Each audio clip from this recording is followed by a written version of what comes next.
Hi, everyone, and welcome to Blue White Illustrated's coverage of the 2021 National Signing Day for Penn State football. This has been a very exciting day, and we're presenting you this recap live on YouTube, courtesy of On3. I am your host, Tom Hannifan, and joining us as always from Blue White Illustrated. First, allow me to introduce Ryan Snyder, longtime reporter for Blue White Illustrated, and then, of course, the man who literally lives in the film room, Thomas Frank Carr, T. Frank. I've known him for a long time, and it's nice that he popped his head out. So he's been into so many clips, so much footage of all these athletes. So we're really excited to be able to bring you this live breakdown. We want to hear from you guys. Hop in the chat, throw up your questions. We're having a lot of information coming your way here. Obviously, it's been an explosive day in regards to National Signing Day. Not only nationally, if you're looking at Jackson State, they did some interesting stuff, but Penn State walks away with the number 7 class in the country, and a lot of reason for positivity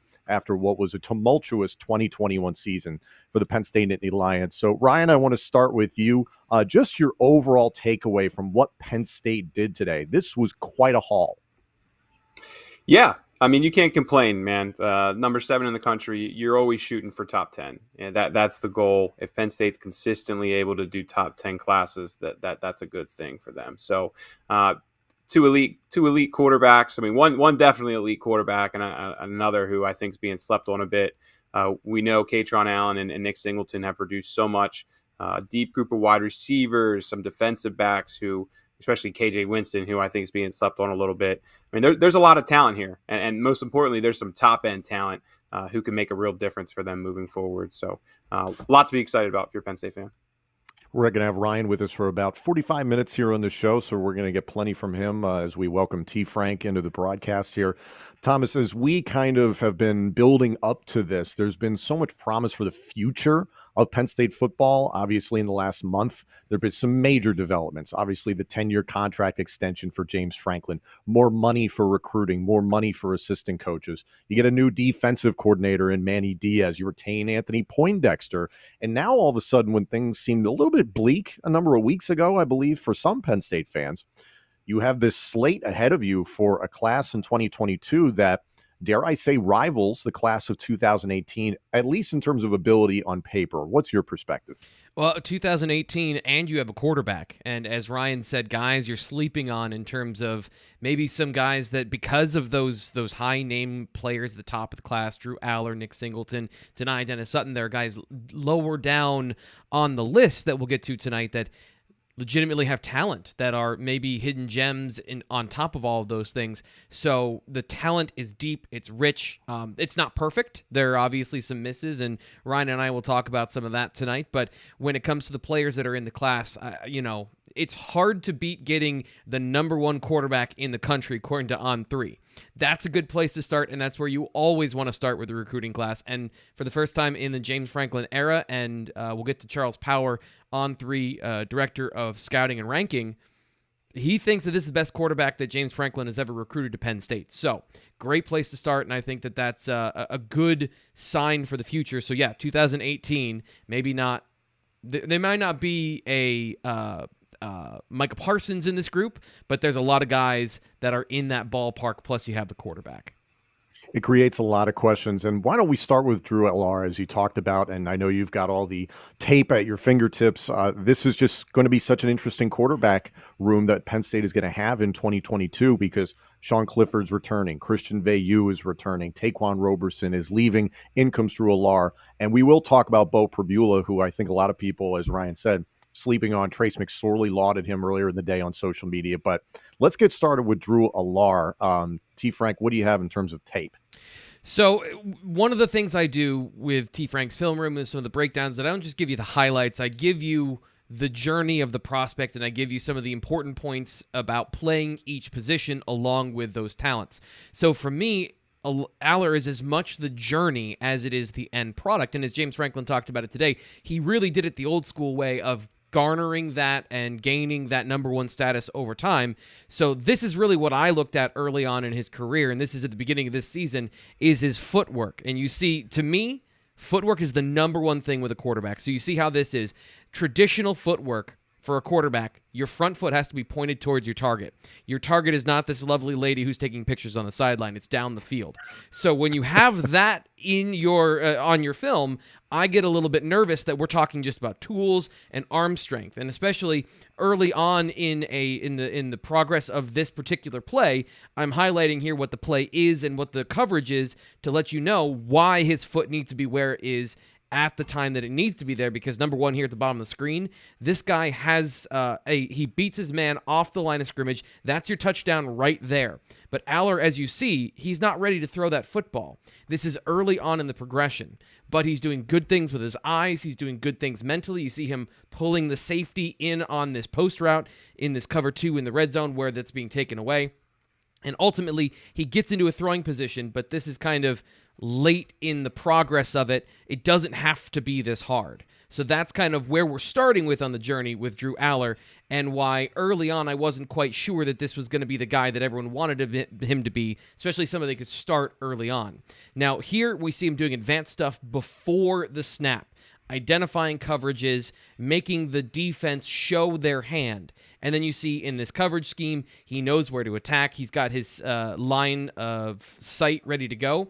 And we see the footwork improve on this, where bang, this is a rhythm throw. His front foot is ready to go. He's got pressure in his face. This ball has to be delivered on time, accurately against man coverage, off coverage, whatever you want to call this one. And he does that immediately, gets the ball out there. You see that arm strength when he strides into his throws. So that was the journey for me of a guy that has to be able to do that quickly. Then you see here, you have Drew Aller in the pocket, immediately ready to go. Front foot ready to go. The ability to throw down the field in rhythm. That's the kind of stuff we're talking about. So that was what I wanted to see from Drew Aller, and that's what I saw over time, and that's what allowed him to become that number 1 quarterback in the nation, and the ability to throw accurately and deliver to all parts of the football field. So to me, he earned that. It wasn't just that he's big, physical, and toolsy. The pre-snap stuff, it's there. The off-schedule stuff, it's there. Everything is there for Drew Aller, and that was the last thing he had to do, and he did it. Ryan, I have a couple of questions for you. First off, seeing the maturation of Christian Veilleux, again, apples to oranges, a guy coming from the Canadian ranks and playing the American game for a very brief time in high school. But my point being, was on campus for about a year, it seemed, a little less than that, or a little more. I genuinely can't remember the amount of months, but came in and obviously didn't jump in that Iowa game this year, but then came in during Rutgers and was ready. That's a pretty good maturation process. That timeline's not bad. Do you see something similar for Drew Aller coming in with this coaching staff? Ah, the $1,000 question that everybody wants to say. Can Drew Aller play early? Well, obviously, with Clifford coming back, I mean, I think it would definitely require an injury, right? I mean, Clifford's going to be the guy. I think we all know that. I will say this. I know he will put in the work behind the scenes. I had a good talk with his coach a couple weeks ago. We did an interview. His coach told me about how he does 5 hours of film prep, in the off season. And that's just with coach. And we're talking about in the off season. We're talking about in July. I mean, that's 5 hours is a lot of time reviewing film for an opponent that you're going to play in the months ahead. So I think that's big.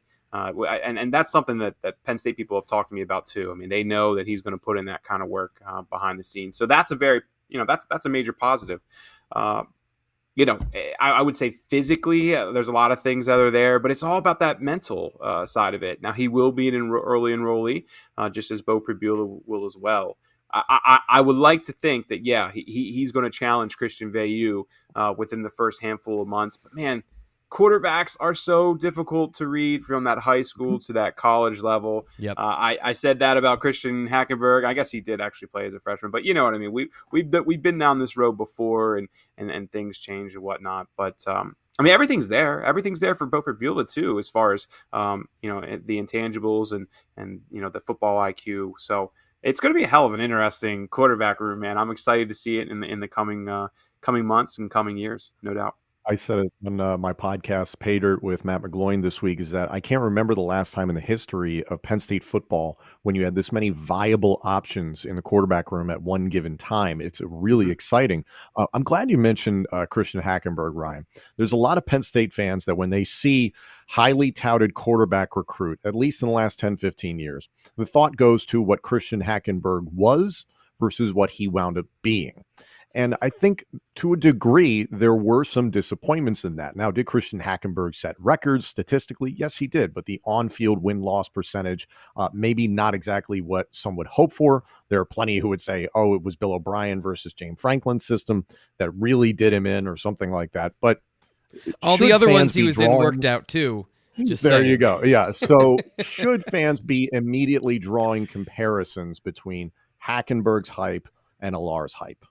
No. So here's the thing. Hackenberg, here's the big difference in my opinion. Hackenberg, his issue is coming all throughout high school was his accuracy. We knew that when he was at Fork Union, and it was always, well, if he fixes the accuracy issue, he can go on and become excellent. And that was just something that never really got fixed. And that's not something that we're really seeing with Drew Aller. So that's the big difference. I mean, there was the hype was everything else around this one major issue. And that was an issue from junior year. It was an issue in senior year. And then it really, his freshman year at Penn State, he was asked to do short throws and put in a lot of situations that weren't going to burn him. And then as things got a little more complicated, he was asked to do more. That's when it became a little bit of an issue at times. So that's the big difference between Drew and Christian Berg in my eyes. It's just the accuracy isn't an issue for Drew, and it was for Christian. Yeah, and that's why I wanted to start the show with the accuracy thing, because that's the thing I was considering as well, watching him early on is, okay, I'm getting shades of that. And then he fixed it. And that's a rare thing. So that's when we talk about athleticism and we talk about mental approach to the game, that's a huge thing. Ryan, how many quarterbacks have you watched over time that actually fixed that? And for him to do that so early in his career, I think it's really impressive, and that's really the separator for him. You're the scout, not me. I'm the reporter. You've watched so much film, yes. Dude. You've watched as much as I have. We've seen, I would say we saw some things with Taquan Roberson coming out, and then I kind of thought as Taquan got older too, that started to go away too, and whatever for.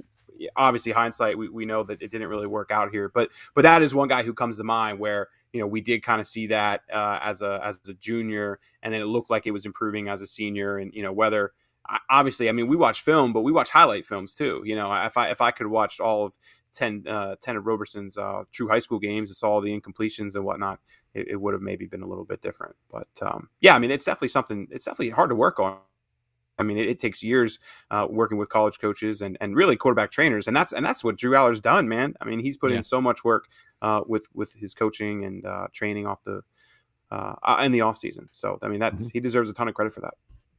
Well, the positive thing, Ryan, and you touched on it, Sean Clifford is returning for the 2022 season, and it looks like James Franklin is like, great, we have our starter. Now it's going to be giving opportunities for Veyu, Aller, and Bo Perbula to develop. So we might as well keep it with the quarterbacks, T. Frank. What do you say? Taking a look at Bo Perbula, who is kind of the forgotten man as a quarterback in this recruiting class for Penn State. I mentioned it before, but this is a guy that, to a degree, has drawn some comparisons to Trace McSorley. What do you think of when you see the tape of Perbula? So this is what James Franklin said today on the Penn State live show when they were talking about introducing Bo Perbula and his abilities and his comparison. And he said that there's a good comparison to be made between the two. But with all respect to Trace, I think Bo can outdo all of those things and be a better player than Trace McSorley. And that's what I've been saying is that Trace McSorley, for as much as he was what he was defined by those limitations, being 6 foot, barely 200 pounds, not the strongest arm in the world. And Bo Perbula is 6'2", 205 already with the frame to grow. And if you watch this offseason, he put weight on. So he's still growing, and to me, that is a huge thing. And we talk about accuracy. And as much as the tools and the talent of Drew Aller is important, and that's going to be what sets him apart, accuracy to me is the number one fundamental that you need to have as a quarterback if you want to even see the field. And Bo Perbula is the most accurate quarterback that I've seen come to Penn State. The ability to put the ball on the money down the field to any part of the football field, because again, we talk about that footwork. This is perfect. Quiet feet. to all parts of the field. They do a lot of rollout for him at Central York, where he's rolling both ways. Look how accurate, calm, collected. Both these guys can throw on the run. That's the thing, too. So the ability to put the ball wherever you want with that ability to do it on the run as well is, I think, awesome. And you see, again, I'm just breaking this down here where you can see the footwork, the fundamentals, quiet, strong base, back foot in the ground, hips open so you can deliver that momentum down the field, and puts the ball exactly where it needs to be. Guys, I haven't seen a quarterback hit a 9 route like that in a long time, and both of these guys can do it, to hit that go route down the sideline. So I think that's a huge thing. And then again, you see him do it under pressure as well. So the ability with people in his face to accurately throw the ball down the field and make the right decision. Here it is, a 5-man pressure, trying to keep him in the pocket, threads the ball over a linebacker off his back foot because he can't step into the throw. The layering of the football, the ability to throw with people in his face, and then this is the Trace McSorley stuff. There's just a little bit of a wild card there. I think sometimes he gets a little bit crazy with that, a little too gunslinger, and doesn't have as much oomph to back it up. But to me, all the fundamentals of a starting quarterback in college, and I'm just the baseline of a starting quarterback, Bo Perbula has all of them, and I'm projecting him to get bigger and stronger, and that arm to get bigger and stronger over time. So that, again, starting quarterback, and whatever the ceiling is of the intangibles and stuff after that is all to be determined by his play and his personality. I think the great thing about the situation is that you've got Sean Clifford, the old grizzled quarterback going into his 4th season in college, who can pull him aside and be like, listen, kid, here's what happens when you run. And look at my 2021 season, how much I got dinged up. So I think the Clifford situation was polarizing for a lot of fans. But as you're already pointing out, these young quarterbacks are going to benefit so much just having the opportunity to learn. So that's what's going on at the signal caller position. Let's transition to running back, because arguably the next biggest recruit that Penn State landed was Nick Singleton. And Ryan, this has been a couple of weeks where Nick Singleton's gotten a lot of praise nationally. I would argue that he's maybe number one. Put it this way, I think I drew out. I mean, quarterback, obviously, it's up here and everything else is down here position. I get that, but I would argue that Nick Singleton's the safest bet in this class, and in terms of reaching his potential. Okay, and that's again because quarterback is there's so much else that goes into being a great quarterback. But I mean, with Nick, it's the whole thing. I mean, Franklin brought up today about how like people have this vision that he's like a scout back or a scat back because he's so fast, and he's really 215 pounds and jacked as all hell, if I'm being honest. I mean, he's an incredible prospect, man.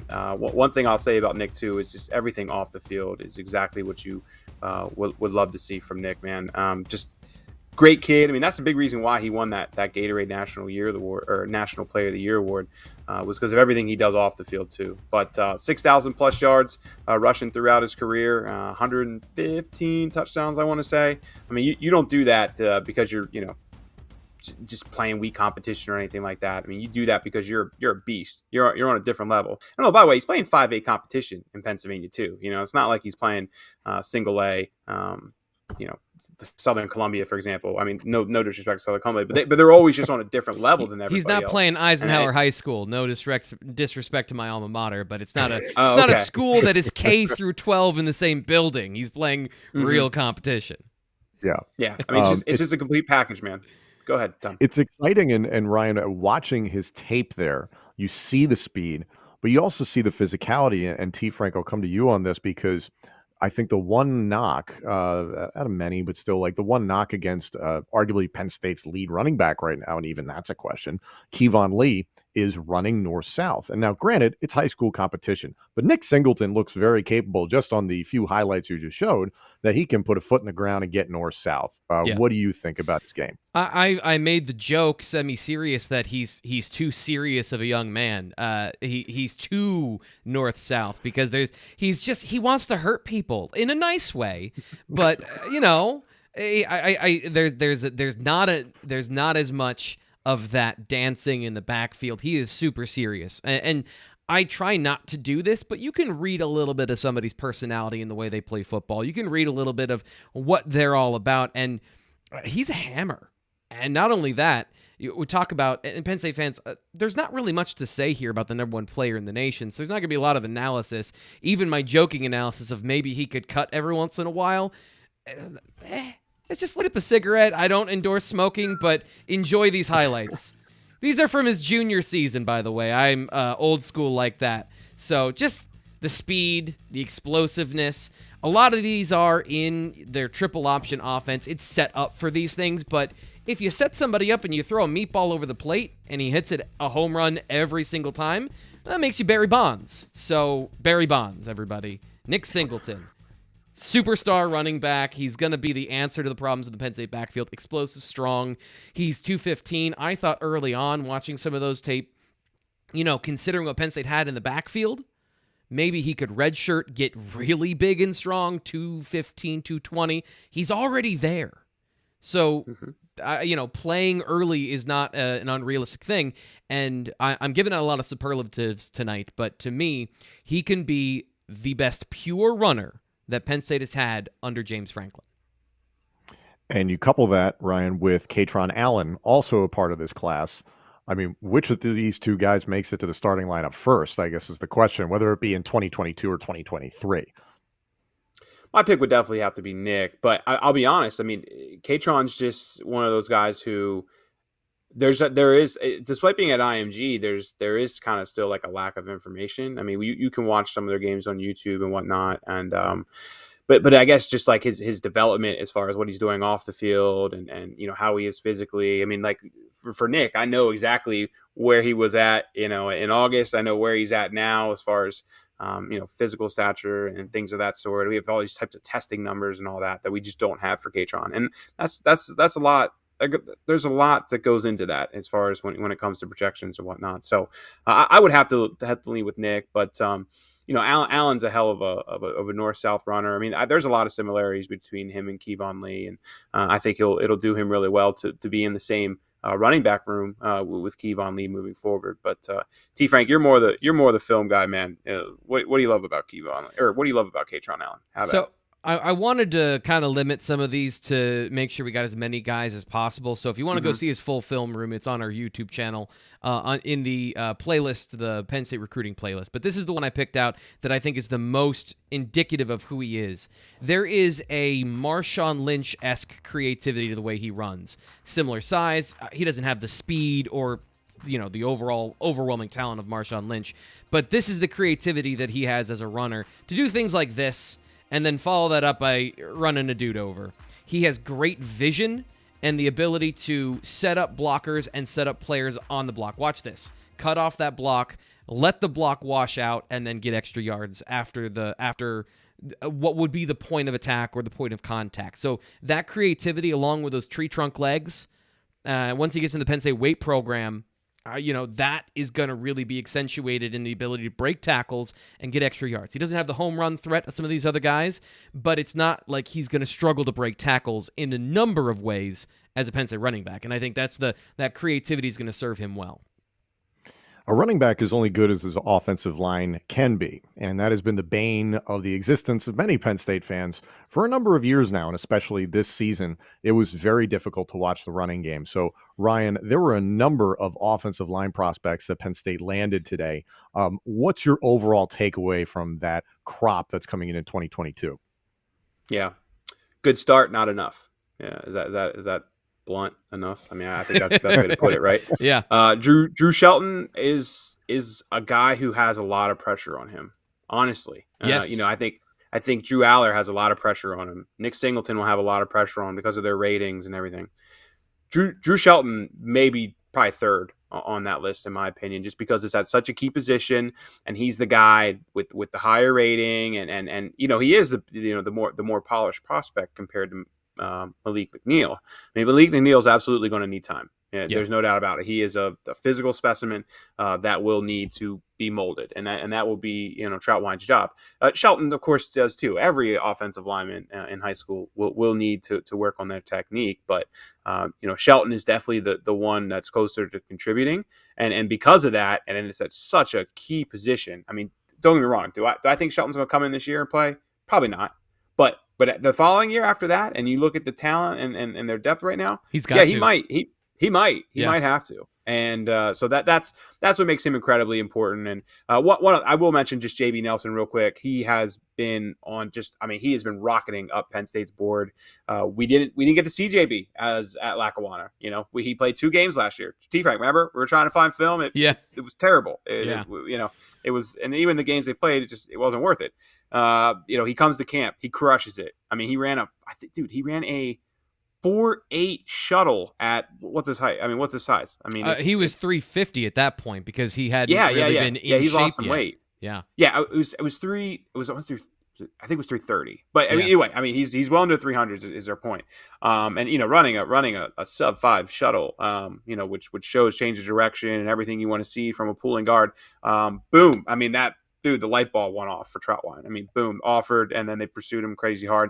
And then when you look at his film then throughout Lackawanna, I mean, T. Frank, you've looked at it more than I have, but just steady progression throughout the years. He's a nasty SOB when he has to be a nasty SOB, which is funny because he's like a pretty quiet kid, like really laid back. Seems nice. But he's a really nice kid. Yeah. But he gets after it too, man. So JB is definitely going to be somebody, especially with that junior college experience, that, again, I'm never going to be someone that predicts, like, an offensive lineman is going to come in here and play next year. You'll never get that from me. You got to show me it before I'll say that. But JB is definitely going to be someone who needs to provide depth next year. Shelton will get a year, but, man, by 2023, I mean, the pressure is on at that tackle position. Take it, D. Frank. Yeah, Ryan, how long have we been talking about the importance of Drew Shelton in this class, right? We've been talking about him as I was singling him up, and I knew that Singleton and Aller were in this class.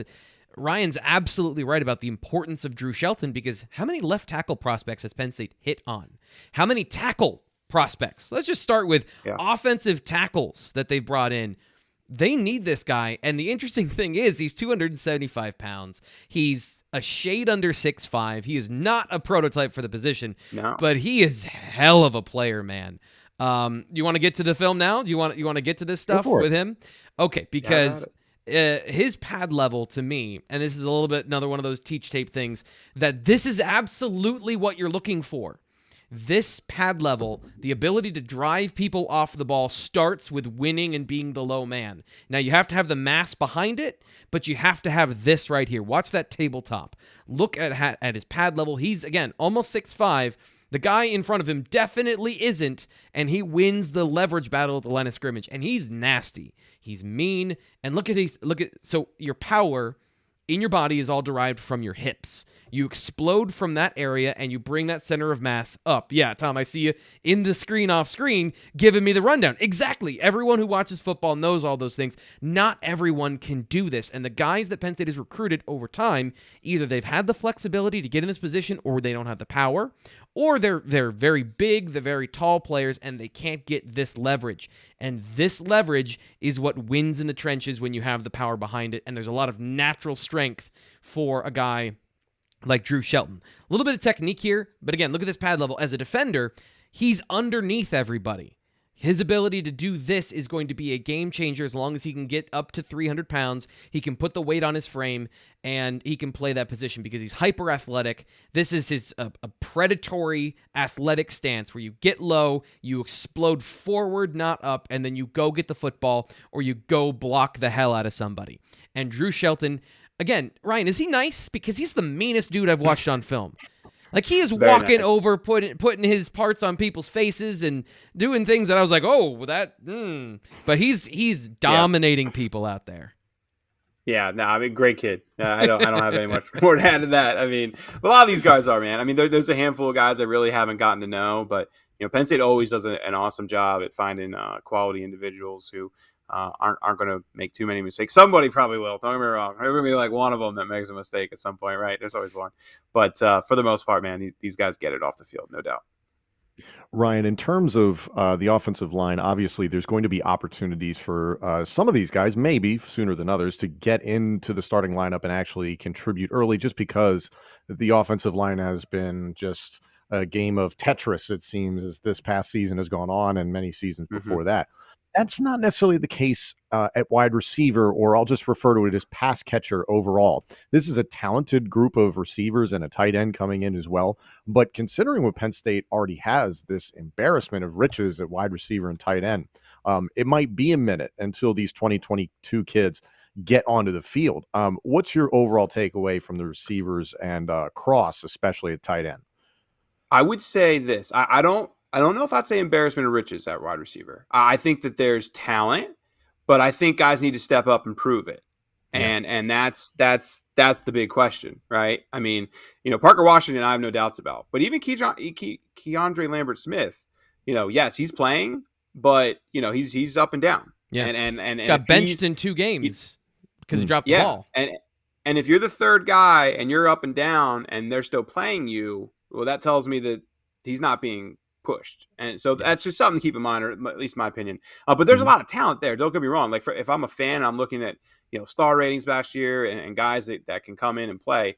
I mean, I expect some of these guys to step up. I mean, Malik Mega seems to be the one who's kind of emerging a bit. But let's focus on this class. Caden Saunders, again, I mean, you want to talk about somebody who can come in and play right away. Boom, there's your guy. I mean, no doubt in my mind.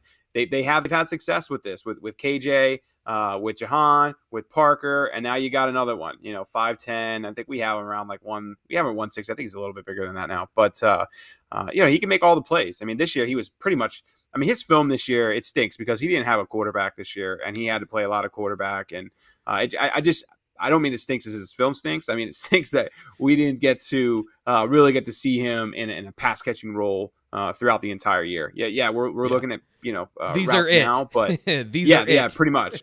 Yeah. So, but I mean, I have seen Caden up close twice now in multiple camps, and my God, he is just incredibly electric, incredibly explosive. Greg Pickle and I did a podcast the other day. I was talking about when I went to Atlanta to watch John Dunmore back in the day, and it was just like one of those excuse my language, but holy shit, this guy's awesome. You know what I mean? And then I saw Caden this year, and it was just I'm not going to say it again, but blank, this guy's awesome. So I mean, I think Caden has everything that you could want and ask for somebody that can step on the field and play right away. I'm not going to go through all of them because we can take this all day. One other guy I want to say though too is definitely Tyler Johnson, who he plays at a small school in Virginia.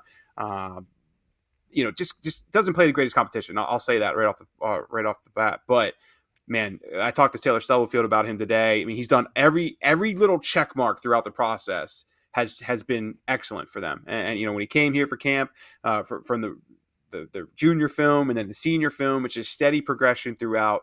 Good measurables and all that too. And I just we have him as a 4-star on 3, and that's because I've been pushing that they need to make sure they look at this guy, and our guys have done a great job. Charles, ask Charles about him later when you have him on. But I think overall, when you look at the fan base and what they think, and then also just from some other recruiting sites, he may be one of the most slept on guys in this class. I genuinely believe that. We will hear from the head of scouting for On 3, Charles Power, a little bit later on here in this. We've got Ryan Snyder with us until about 6:45. I'm sure he's got a busy drinking schedule. I can go a little longer, whatever you want me for. Okay, I'll say this. My kids come home at 7-ish, so whenever it gets really loud and hectic up there, then that's probably my cue. I gotta go. Yeah, Ryan, that's the logical. I'm jealous of you. I've got water here, and I'm severely outclassed this evening. I mean, I've been drinking for an hour now, but I mean, you're celebrating. There's a lot to celebrate. It's the end of over a year worth of work for Ryan, and not to embarrass you here, but Ryan is one of the best in the business to get information. Aww. He helps me out so much when it comes to getting details about guys that I need to do my part of evaluation. What's their actual size? What's a good testing number that they have that you can share? And he talks to these kids, he talks to the recruits, he talks to the people recruiting them. He's got the whole picture. So today he gets to have that beer because this has been over a year with these guys. I mean, like we said, Caden Saunders, this has been since 2020 that he's been recruited. It's almost 2022. Well, first off, I've been doing this for 12 years now. So if I don't have those kind of connections by now, I need to get the hell out. And 2, this is actually my second beer, if we're being honest. But Caden's been around forever, man. Heck of a player. I hope if his dad's watching, love Anthony. Their family's awesome, just incredible people. I'm happy for them, man, because they were one of those families too where you kind of, there's always a handful of families you get really close with. Nick Singleton's family is another one for me, and just this is a big moment for them. They've known it's coming for the longest time now, especially Caden. But I'm just happy for them, man. They're great families, and this is a huge moment for them. So, as we mentioned, still to come, we're going to hear from Charles Power. We are going to get some sound bites from James Franklin as well that he's put out there in regards to some of these signings. We'll get to that a little bit later on. T. Frank and I are going to go into a couple more positions. But Ryan, while we still have you, as you're looking at this class, who is somebody that was a part of this class that you were kind of like, not too thrilled about? And then who's somebody that Penn State fans should be talking about that we haven't already brought to light?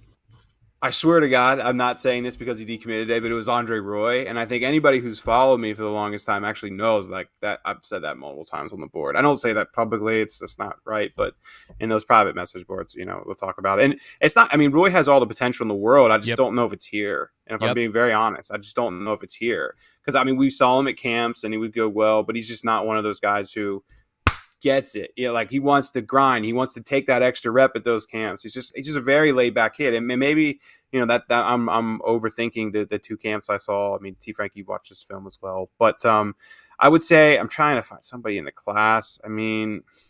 While you're doing that, let me jump in about Roy, because this is something that I was a little leery on when I was watching his film. Is there's two sides of that, of what Ryan just said, and then he's a little bit of a hothead. And from just on film, watching him on film, there's a little bit of, you love that domination, but there are times where I'm watching, I'm going, that's a little over the line, or that's a little bit too reckless. And it kind of showed up in a lot of different areas in his play. But he's 6'6", 35-plus-inch arms. I understood why he's being recruited, but there were just some things where I was trying to talk to Ryan, get more information on him of like, some of the other stuff, not to say he's a bad kid, but just like the on-field play things that kind of gave me a hesitation of, is he ever going to turn the corner, or is it always going to be him battling himself of not realizing all that potential? We can say it now. He's not committed. He got suspended this year because he got in a fight with his coach. Remember that, T. Frank? Yeah. We learned it. I almost broke news. T. Frank's like, I'm pretty sure he got suspended. I watched his argument on YouTube, and then I go to Penn State sources about it, and they're like, let's just keep that kind of quiet for a second. And we did. He just suddenly wasn't in the game, and then he wasn't in the next game, and he came out like at halftime, so that was surprising. I don't want to shit on Andre Roy though. I wish him the best. So one guy I will say that I'm not mad that he's in the class, but I just want to see him get after it. It's Keon Wiley, and I think Keon Wiley has so much potential. I've watched him play 3 times in person, and when he flips the switch, the dude is awesome, but he's also just takes off a lot of plays. And I was just at the Ematep 5A game this past weekend, and anyone who was there, and if you really focus on him, you just see him just kind of 1, 2, 3 press with a guy, and if it's not within 6-7 feet of him, he takes off. And look, a lot of guys do that. Mekhi Flowers will be the first to tell you he does that too. And that's that was something Mekhi kind of talked about today. That was not outright said, but you could tell he and Franklin had a back and forth about. They had and and anyone who's watched them over the years, you'll see him just kind of being lackadaisical. So those are the guys that, man, if they flip the switch and they start taking instead of 70% effort, and it's always 100% effort, because you don't realize how good they get in those reps. That maybe the guy's not going after you, but if you keep working with your hands in different situations, and if you're just always going hard and 100%, even when the ball's not coming at you, you can still always be learning and getting better. And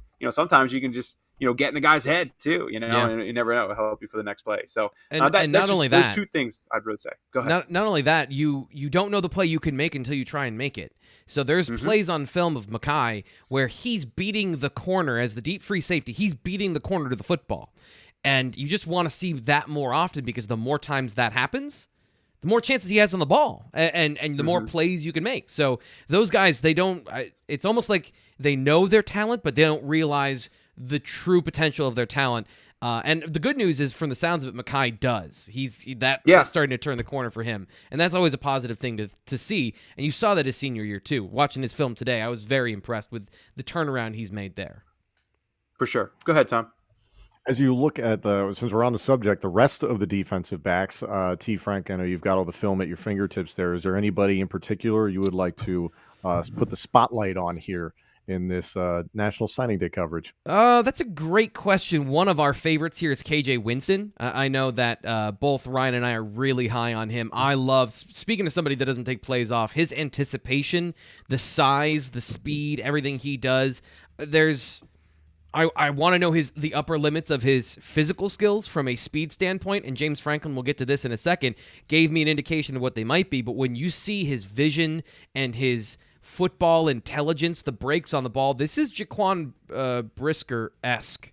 So that's what I'm looking at as far as the anticipation. Now, he's got to put it all together as a complete package. Big, long, physical safety prospect. I really, really, really liked his film as a junior, and he improved on all these things as a senior. So then it becomes, what can you do with him? What's the multiplicity of him at different positions? That is going to be something intriguing to see is, once he's filled out as an athlete in the Penn State weight program, what does that look like? Is it Marcus Allen? Because I could see a path forward where he is a box safety and an enforcer, and I could also see where he's the complete package, and that's what I want to see, the development. I'm excited to watch that development as a guy who has a lot in front of him. Yeah, Tom, let me talk about KJ Winston for a second here. I mean, right now, T. Frank, you know this number. We have him down as a documented 4.840, right? And let me give you some perspective on that, too. This was at an Under Armour camp in Baltimore that was windier than all hell. If you lived in Harrisburg this past weekend and you were out on Saturday or anywhere in Pennsylvania, really, it was crazy hell windy. It was like that day, man. It was, 30 plus mile an hour winds, and guys were just running into a headwind the whole time. So I bring that up as some perspective on that number. To me, I think he's probably more of a high 4.6 kid, which isn't that bad. I mean, Penn State always wants to find guys who are low 4.7 and under, especially as a really more so junior. Seniors not probably preferred, but they're basically looking for 4.7 and under, and you have a year or two to go. They feel like they can really work on that and improve that and get you into a high 4.5 range, with taking your time and, working with the right people. So to me, KJ's not a burner, but he's an incredibly smart player. And my God, he's awesome with pursuit routes. I mean, that's one thing with KJ is you don't have to be a burner if you're smart and you realize, you just your pursuit routes. I mean, I can sit here and explain what they are. You guys know what pursuit routes are. Yeah. But that's huge. I watched I've seen KJ twice now, but one was back when he was young, but the most recent one was against Ematep down in Delaware, which was in September, I believe, and he just took over that game, and they didn't win it in the end. But man, it was offense, it was defense, which James Franklin talked about that today. I mean, every big play that they needed. It was KJ Winston time, and we're talking about the Matha here. I mean, the Matha has quality guys. I mean, they have a handful of other Division I players who are going to make an impact. So whenever I see the star, the true alpha on an alpha team, that always grabs my attention. And KJ Winston was at least the alpha that night, no doubt. So I don't know if he's being truly honest here, like, not to say that he was being dishonest, but James Franklin was extolling the praises of KJ Winston, and he said this earlier today, and this is what piqued my interest about his role going forward. Has the length that we think can play safety. We think he could also play the star, the nickel corner position. And there's part of me that would like to start him at corner to see if he could do that. The more guys that we have with those type of bodies that can play on the perimeter and not only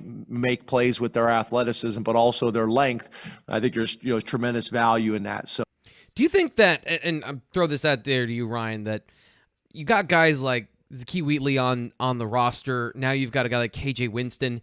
Are they liking these long corners that maybe you don't need all the speed in the world?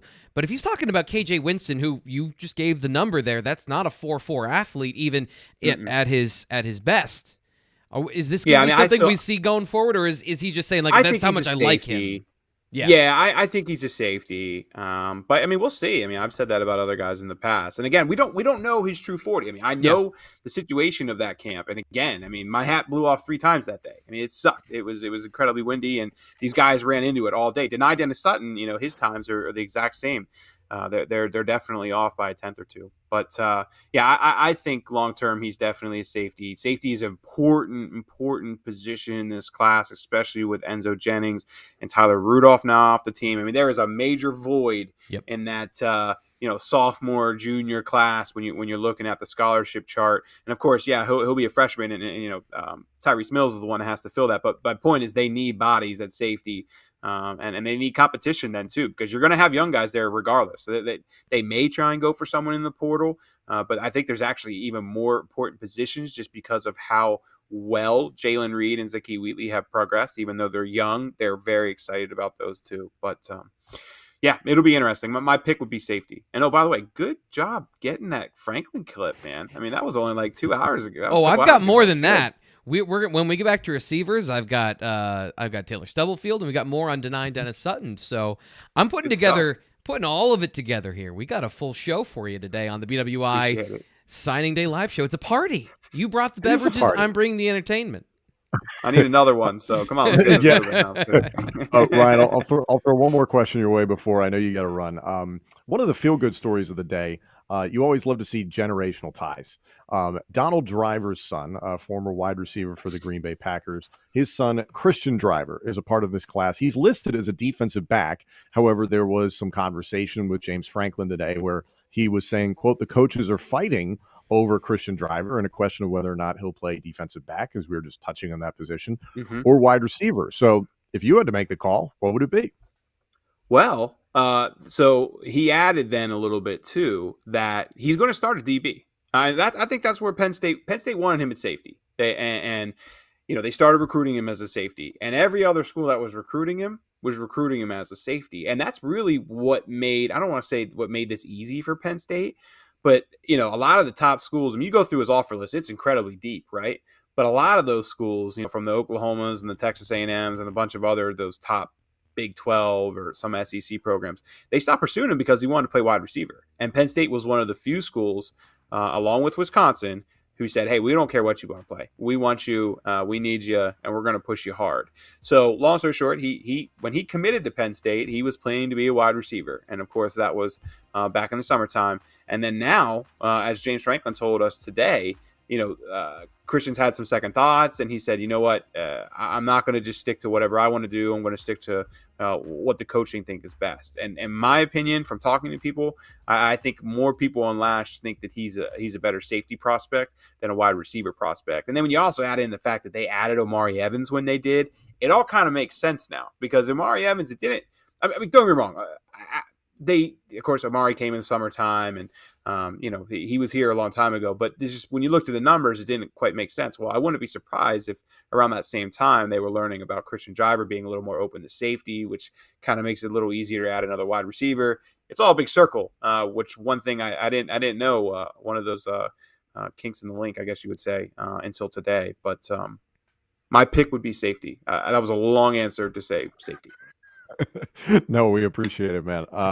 Ryan, thank you for spending this evening with us. We appreciate That's it. That's it? I'm done? Yeah, you said you had till 6:45, right? Well, yeah. I need a break. So, yeah. I will watch. I will tune in, and I will have another. And thank you to everybody. A well-deserved rest. Thank you for joining us, Ryan. We really appreciate it. Appreciate it, guys. Take care. So we will carry on. Thank you to Ryan for joining us. T. Frank's got a ton more film and sound bites from James Franklin. I know we'd spoken about it, an opportunity to hear from Charles Power, the head of scouting for On3. T. Frank, if there's anything you want to fill us in a little bit about your dealings potentially with Charles, I'd love to hear all about it. Yeah, so mostly we just talked about the quarterback, so we'll have a good conversation about that as well. And then I picked his brain as far as I think the other end of the spectrum of with Bo Pribula. He's a 3-star in the On3 ranking consensus when you take all of the aggregate of all of the different recruiting services, which is what On3 does, is they don't. It's the wisdom of the crowd. You don't just trust yourself. You look at what everyone has to say, and that's what the On3 consensus is. He's a 4-star. So what was the difference there? What is Charles like in quarterbacks? And then I just kind of got his thoughts on the class overall, and then a couple things that On3 is rolling out from different things that are going to be new that you're not going to see at any other recruiting service that are going to change the way that you do things when it comes to the way you follow recruiting, because it's going to make things more advanced, more accurate, more precise, because machine learning and data is available to everybody, and we're going to take advantage of those things. So with that, Charles Really happy Power. to welcome to the show Charles Power. He is the director of scouting and ranking at On3, which makes him one of my many bosses. So Charles, welcome to the show. Thank you for doing this today. I know it's a very busy time of year for you.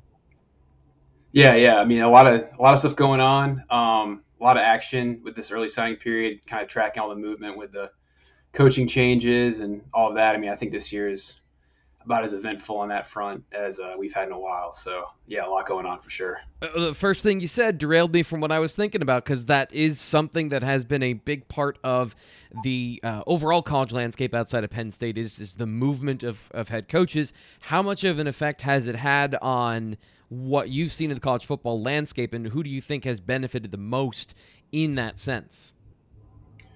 Yeah, I mean, I in terms of who's benefited the most, I think the teams that, have some continuity. I definitely think teams that are looking to sign full classes, like, take upwards of 20 plus players, it's an advantage for, because there's just a lot of high school players that are available now. I think you're seeing class sizes smaller nationally with teams keeping spots open for the transfer portal. So I think if you're looking to have more high school signees, I think that it kind of helps, with your class rings. And I think there's some good players to be had there. So, I think schools that are like in Alabama, for instance, Clemson had a lot of turnover with their assistants, and they had two of Clemson's top commits decommitted and were on campus at Alabama. I think Texas A&M is one as well. I mean, they lost their defensive coordinator, but other than that, I mean, I think they're a team as well. I think Clemson, Alabama, Georgia. I mean,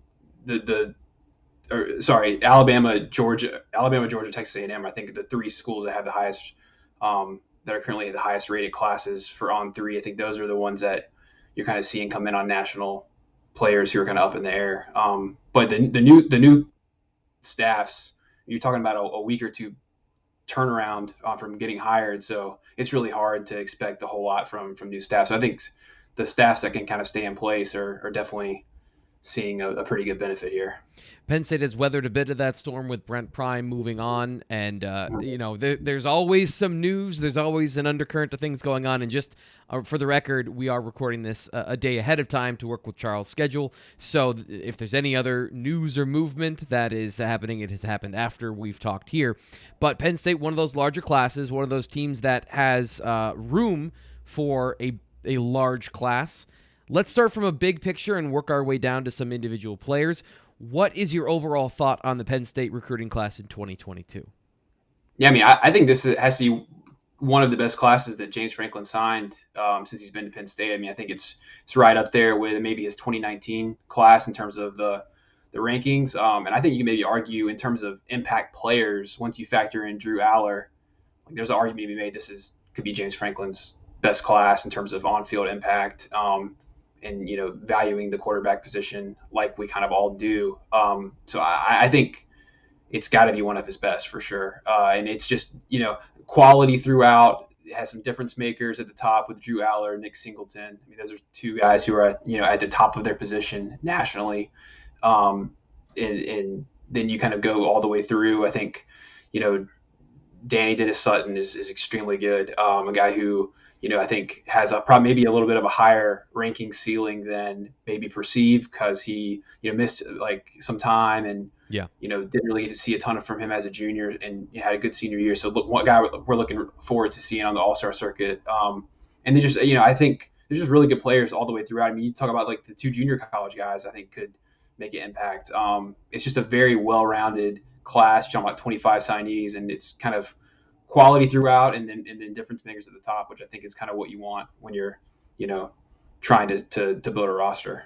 So is there an area you think it's strongest? I know you just said it's strong throughout, got great depth of positions and talent. Mm-hmm. Is there an area, do you think, that they hit a home run?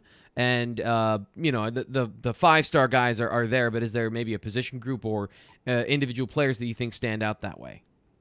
I mean, it's going to sound cliche, but I mean, I had to start out with quarterback just because Yeah. I think Drew Aller is the best quarterback that James Franklin signed at Penn State. It's probably not even close in that regard. And you look at Penn State's roster, I think you could argue Penn State has kind of had a playoff caliber roster, but they've really been missing the trigger man in terms of being a difference maker, a guy who you feel like you can go out and, compete with the top teams every single, week. And just on a season basis. So I got to start with him. I think, running back, obviously adding Katron Allen with Nick Singleton. I mean, Katron Allen's probably not talked about as much as Nick Singleton, but he had a really good year at IMG. And kind of really carried that team in some games that you were closer than you would have thought. So I think that's one. I think linebacker, they added some good depth there. I think Abdul Carter is a guy who, kind of fits the Penn State mold when you think of like a tall, big, fast linebacker, a guy who can make a lot of plays. You can blitz with him, and in terms of numbers, I think they did pretty good there. And then I would probably say safety. KJ Winston was one who we moved up in the rankings as a senior. Really good senior video. Didn't get to see as much of him as a junior, so we kind of just wanted to see what he looked like as a senior. Tyrese Mills adding to the safety group. So those would probably be my main ones: quarterback, running back, linebacker with Abdul Carter, and safety. But I mean, it's like we said earlier. I mean, it's a very well-rounded class. I mean, it's hard to find a lot of holes here. They hit a lot of different positions for sure. Nick Singleton, as you mentioned, top running back, also Gatorade National Player.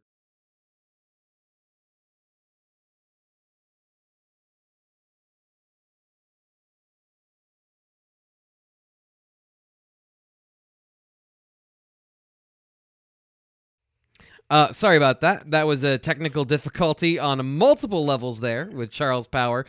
Don't hit the wrong button when you're live on YouTube, so apologize with that. We interrupted our conversation with Charles Power a little bit earlier, and we'll just move on. Some of the things he talked about that he was really impressed with his class, you heard him talk about Katron Allen, and then some of the depth in this class as far as there isn't really a weak point because some of the guys down on the list, including Abdul Carter, have a chance to be very good football players in the future. So that is a summation of our conversation. So he was touching on, I'll point to one name, Danny Dennis Sutton, as somebody who sustained an injury coming into this final season of high school play, but still very highly touted, still highly recruited. What do you like about Dennis Sutton? Well, there's a lot about Dennis Sutton just from the story, and this is where Ryan and some of the things that he's learned throughout the time of talking to these players to set up Dennis Sutton. You have to understand where he came from. Is at McDonough, the majority of his film that I saw from his sophomore and junior seasons, or freshman and sophomore seasons, he was playing defensive tackle. And then during the pandemic, when everything was shut down, he didn't have a spring season, or he didn't have a season with McDonough because of the COVID-19.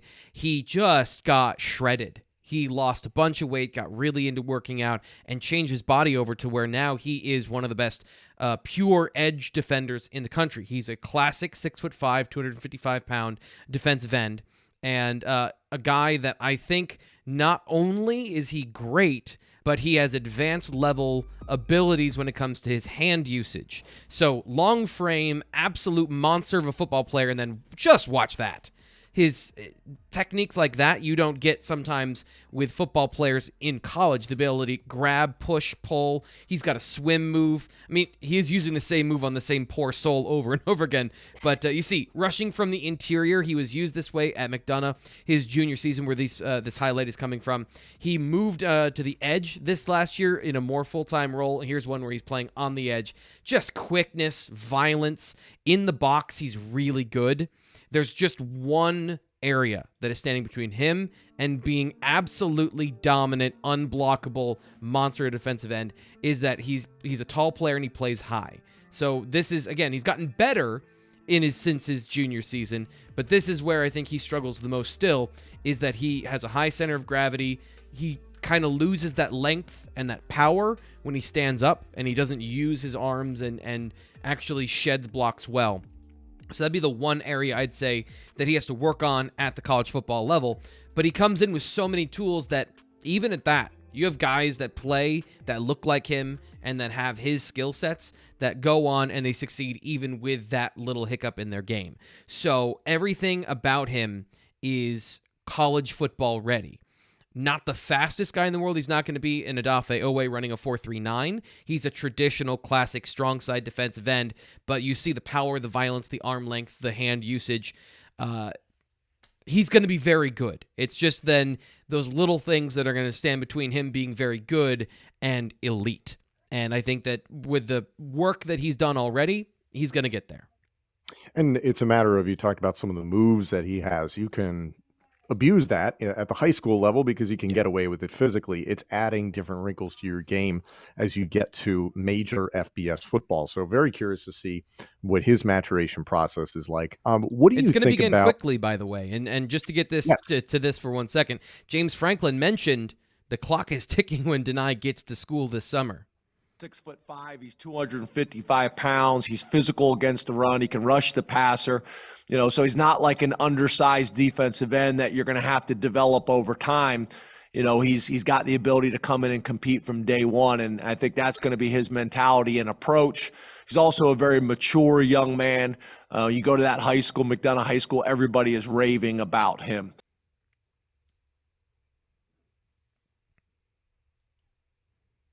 That's exactly what you want to hear. Yeah. And so we talked about the transfer portal a little bit earlier. If Nittany, and you don't want to put this on him, but if Nittany can come in camp and prove that he is the guy that all of this says he is, it lessens your need for another pass rusher at that defensive end position, because pass rush specifically is something Penn State has desperate need for. Arnold Ebikete's moving on. What do you really have in Adisa Isaac? We don't know, even with what people projected him as before the season, before the injury. We still have no idea actually what he is. You need another guy, and Nittany Sutton is going to figure into the rotation, and the better he gets, the quicker he gets there, the better it is for Penn State's defense. Let's talk about interior defensive line in regards to this class. Two guys that jump off the board are Zane Durant and Caleb Artis. What do you like about these two prospects? I like how well they fit together, because I think if you put them together, you have you put them together, split them in half, you still have a defensive tackle, because you have the side of a barn. Yeah. Caleb Artis, 6'4", 295 pounds. He probably has as much potential as Nittany Sutton in terms of raw physical abilities. Which one do you want to get to first? Because they're very different, and I like them for different reasons.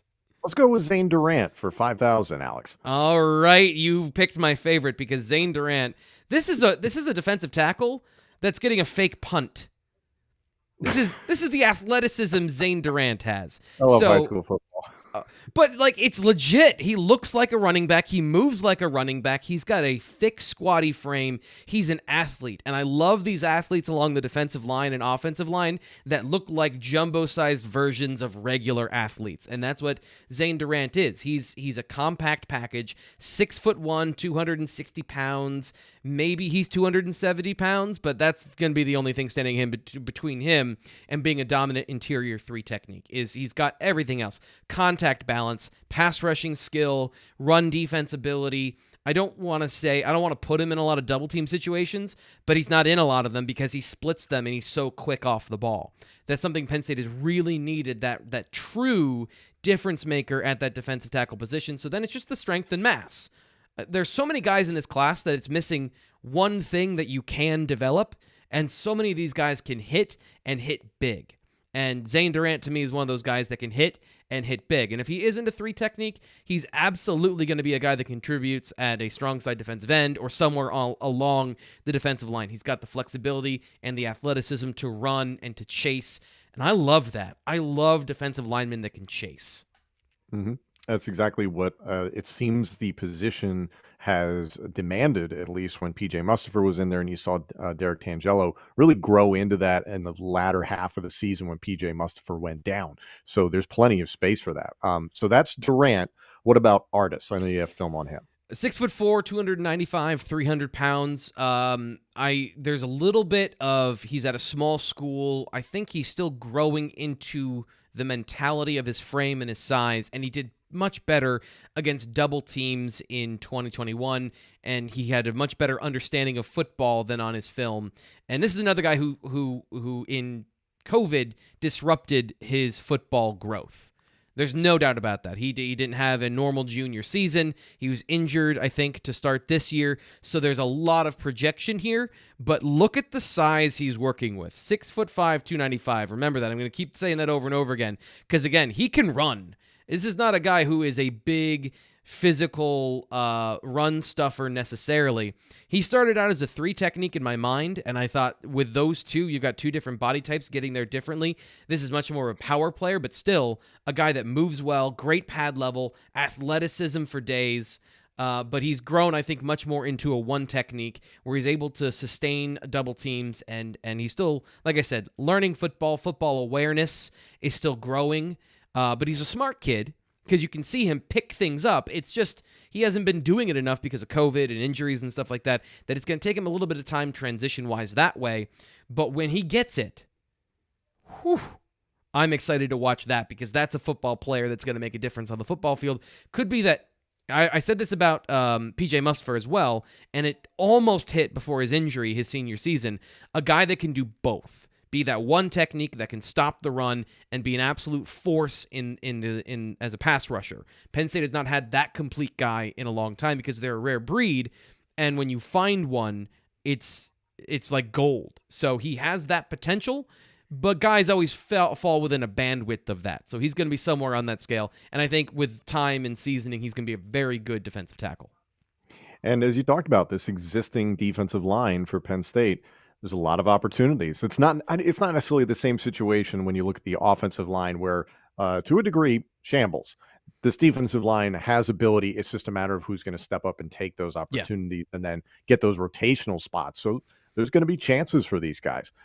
Keeping it on the defensive side of the ball, and I want to thank everybody that's watching here live and jumping in on the chats. There's some conversation, I don't know if you're seeing this, Steve Frank, about Brandon Smith. He is a bit of a polarizing prospect. I'll leave it at that. There's a lot of questions about what's going on with this linebacker core, this incoming class here in 2022. So out of the guys that are coming in, who really jumps out to you? So the part that I think is a little bit hard to read, as Ryan talked about earlier, is Keon Wiley is a guy that is playing out of position. He's a defensive end. He's going to play linebacker at the next level. So that's a bit of a hard read, but there is transition skills that we've seen from Micah Parsons, and not to compare the two, but the skills he's bringing from a defensive end position is block shedding and ability to play through contact. And that's something that I think guys, even at linebacker, you might think, oh yeah, linebackers can play through contact, but if you're so fast that you never have to actually stack and shed a linebacker, an offensive lineman, maybe you don't learn how to play through contact. Maybe you always run over and bubble out around offensive linemen and you give up some yards that way. So that's what he's bringing to the table. But then it's the awareness and coverage. What is his overall athleticism? Where does he fit in that box? Because really, the problem that Penn State has to me right now is they've got a lot of Mike linebackers on their roster with Tyler Elsdon, Kobe King. Those guys are going to be very good Mike linebackers. We might see something like we did with Jesse Luketa and Ellis Brooks where they split time as far as at that Mike position. But are either of them have enough coverage skills that they can play that will position where you still have some coverage responsibilities from time to time in the slot, or that somebody's got to cover tight ends? And that's kind of your job as the will. You're not going to be the spy on the quarterback all the time. So if you project that both of those guys are leaving, that are the starters right now in Ellis Brooks and Brandon Smith, you can fill that Mike linebacker role with those two guys, and then you have to make a decision. Are you moving Curtis Jacobs over to the will position in the box, out of space, and are you putting somebody else at a very difficult position where you've had to find some consistency there, or are you going to leave him there and try to work out the will in some other way? And that is where I think you can look at a guy like Abdul Carter, is he has the speed and the ability to be all of it, and the highlights are high. I've got to find his film here. I'm going through like 20 of them. And by the way, to double back and to do something you probably shouldn't do, when I talk about athleticism with Caleb Artis, I wanted to show you this. He's bending over and tying his shoes while standing straight up. This is ridiculous to me. This is athleticism. Can you not do that? Can you? Well, my lower back would be messed up after that. 32 So, years old, doing great. yeah, me too. But I've got stubby arms. He's super long as an athlete overall. So Abdul Carter, to me, the difference between the highlights are high for him. His ability to chase and to run. Here you see him playing in the field where he's covering in space in high school. So you see some of those. He runs a 4.5. He's 245 pounds already. I love his film on the high end. And if he does play in space, then I think some of the things that I'm concerned with his read and recognition in the box, that's not as big of an issue. He has gotten better at that, so that's another thing I want to stress is his senior film was much better in that respect. But you see, just blowing dudes up, running over fullbacks in the hole, playing in space, chase and tackle. I really like a lot of what he does, so I want him to have time to grow and develop, because I still think even when I was watching him as a senior, what I just talked about with Keon Wiley, of that physicality to play through blocks, sometimes Carter makes a meal out of it. When he's bigger and stronger than the guards that are coming after him. Like, he's the same size as them, and he runs twice as fast. So that's the criticism of greatness. Of, okay, you're not as great as you could be, so let's get you there. And that's kind of what I see with Abdul Carter, is all the untapped potential, which is a little bit unfair at times, but that is his ceiling. So where he falls in that aspect of learning the defense, learning the position, all that stuff, is going to determine whether he plays early or not, and what position he can play. We've talked a lot about Wiley. We've talked a lot about Carter. What do you think about Ken Talley, another linebacker prospect? The exact opposite. He played middle linebacker at Imatep. I think he was the one that was at Imatep. I'm gonna make people from Philly mad. I apologize. And this is the reason, because one plays linebacker and should be playing defensive end, and the other one plays defensive end and should be playing linebacker. But Ken Talley played linebacker. So then it's just going to be about he needs to grow in his frame. 240 pounds. He's on the small side, 6'2". He's got the burst. He's got the pass rushing, the speed, the skill, all there. But then, what is his prototype personality? What is his archetype that he fits into? Because he's going to have to be a speed rusher at that size. So does he have those overwhelming traits to be great there, or is he going to be another really good player that grows into that? Not saying he's going to be Shaka Toney, because he's already 240 pounds, but does he have the sand in his pants to be a full, complete defensive end with a smaller frame on him? And then what are his skills outside of just blitzing? Because blitzing is different than pass rush. Listen, if they're putting a lot more money into the football program to make the weight room better and up the training table situation, then he's going to live there. Yeah. Not a bad situation. It sounds like a lot of guys that we've talked about so far in this draft class. I keep saying draft class. You know why? Is because all the videos that Penn State football put out today were on the National Signing Day draft. And I was like, draft? Yep. So it's stuck in my head now, and I just don't like it. I don't like it, T. So, well, this is actually another thing that Charles talked about, that we so rudely were interrupted by Control Z, which is a hotkey for me. And also, I was trying to copy and paste something. So that's why we got that in the show. But one of the things he said is when he's ranking players and he's looking at traits he wants in players, it's all modeled after the NFL draft, because it's the only other time where players are subjectively ranked. So you're not wrong. And these are future NFL draft classes. That's what these guys want to be. That's why they lean into that during their signing day stuff at Penn State. So I do it all the time too. You're just the one that has to keep saying it because you're the host today. Fabulous. I wanted to hit on this earlier with Ryan, and we kind of got bogged down talking about some of the wide receivers. And I use the term embarrassment of riches at pass catcher, frankly, because I believe that when you look at a lot of the guys Penn State has, and frankly, it's untapped potential in the likes of the tight end position. Yeah. And I've called them the freaks for the entire season: Strange, Warren, and Johnson. These guys are fantastic. However, you do have a tight end in this class in Jerry Cross. So where do you see him playing into the mix there? So this is another guy who COVID was a real issue for him, where he didn't have a junior season. He was another guy that I think was banged up early in his season. And I always want to be honest with everybody. There is no film on Jerry Cross that I could find that was reasonably evaluatable. So I have I've looked at some highlights, and I didn't really include them in today's show for that reason, is I don't want to be misleading. But he's 6'5". He runs well in a straight line. He's got some good receiver potential where he lines up wide and in the slot. I think he's got great run blocking potential, but a lot of what he's doing is untrained. I don't know that he is, from what I've seen even in his highlights, any sort of real fundamental understanding of routes, route concepts, or blocking, positioning, arm usage, all that stuff. So just a giant ball of clay is how I look at him, but it is a incomplete view. I was not able to see enough full games to give you a true picture of what Jerry Cross is. But then that goes back to Tyler Bowen and Ty Howell both wanted this guy in this class, and he fits the mold of all the guys that you've seen. He's a true Y tight end based on his size. He's not going to be an H-back. He's not going to be the Brenton Strange type. He's going to be in line, blocking, kicking out defensive ends. So that's he's the biggest mystery in this class to me. That's a good addition, though, to this tight end room, because there's so many guys that, especially lately with Penn State, have just been strictly pass catchers, and then it leaves a little bit wanting in terms of the blocking game, and that's something Pat Freiermuth was able to do pretty universally, to his credit. But there just hasn't been that track record under James Franklin. That's not been the mold necessarily. So to get a guy in there that can do those things is a nice addition. And as you mentioned, it's just kind of, let's see what happens with the guy. So nothing wrong with that.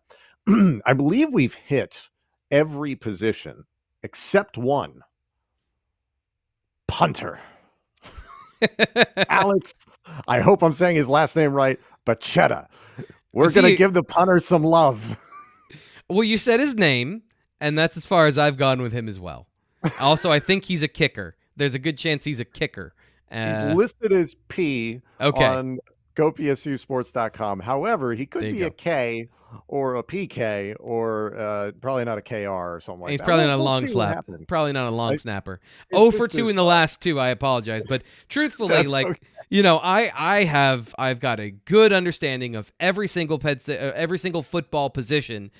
How you run that position, the fundamentals of the position, how you play the game, fundamentals in general of football, defensive concepts, offensive concepts, individual schemes. I don't know anything about special teams. I just don't. So, honesty time for the show.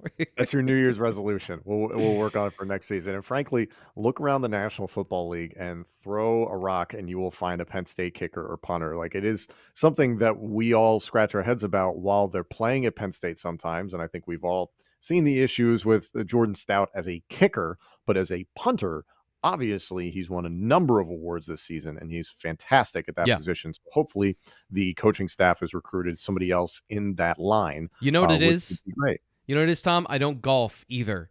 And there's a big correlation between consistency and the mental approach to golf.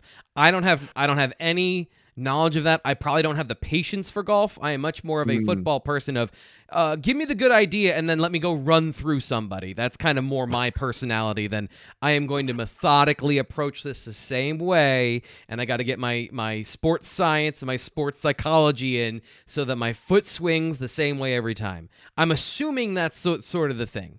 And then do you have a boot? Does it come down to, do you have a boot? And that's it. Do you have cleats? We'll throw you out.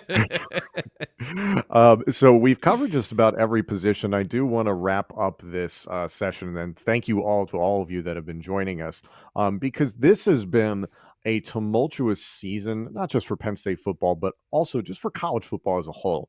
And a lot of the things that have come out in the media in this past week about the disdain of coaches for the things that are happening in the recruiting process, and not just active coaches, but former coaches. There's been a lot put out there. And T. Frank, I know you keep yourself pretty busy in assessment and the numbers, the statistics, the X's and O's, the film. But as someone watching this narrative kind of play out and seeing these athletes getting more and more opportunities, getting more and more money, frankly, because of NIL, what's your take? I want, because of what you just said, I want a system that is fair.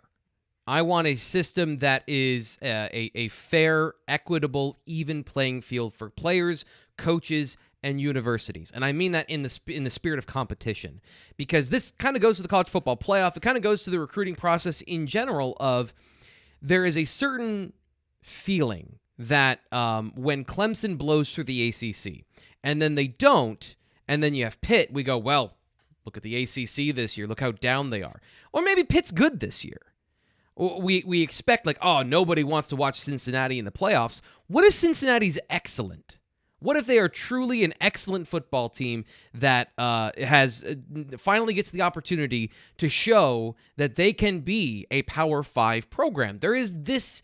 I have a disdain for that elitist mentality of we need to make sure that the good teams are good because we like the color combinations on the football field. And I understand that if you're a Penn State football fan, you want Penn State to be great. And Penn State is going to do absolutely everything in their power to crush other schools and to keep the status quo as far as recruiting and playing at an excellent level. And if they do that on an even playing field, then there is absolutely, I'll never say a thing. And it comes down to the same thing of, I've said this for a long time on some of my previous shows, some of my previous jobs. There's always money. Money, if you need money for a thing and people care about it and people want it to work, there will be money. And that, to me, that's the answer is go find another revenue source. And that's not my job, and that's very fair coming from me from Pine Grove Studio B in my guest bedroom doing this show to say, yeah, you person, go find money. But those are the people equipped to do that. The creative people that do that and go find the money to the outside of the revenue of the actual university and outside of all of the rules and regulations, then those are going to be the teams and those are going to be the programs that are successful. I just hope it's done in a fair way, in a way that has an even playing field so every university has the opportunity to, with their creative mentality and their desire to win on all levels, they can go accomplish it as well. Because I like it when UCF is good. I want to see what UCF does when they're in the Big 12. I want to see what Cincinnati does when they're in the Big 12. I like the idea of, I've always loved the idea of the growth, right? Growing something from nothing into something big. Because Penn State didn't get here where they are at their position in one day, and just because they have time on their side doesn't mean that other programs who are committed to doing the same thing shouldn't be able to do it over time. And too many excuses are made for that. So it's kind of a big picture question. You asked me a big picture question, so you got my galaxy brain view of the whole entire thing. I love it. I think it's about time that we had some upheaval in college football. I was especially disappointed to see Lane Kiffin, who seems like one of the more progressive and open-minded guys, just shaking his head and saying, oh, it's free agency. Are we all going to sit here and pretend that no player has been paid to attend a university since SMU got the death penalty?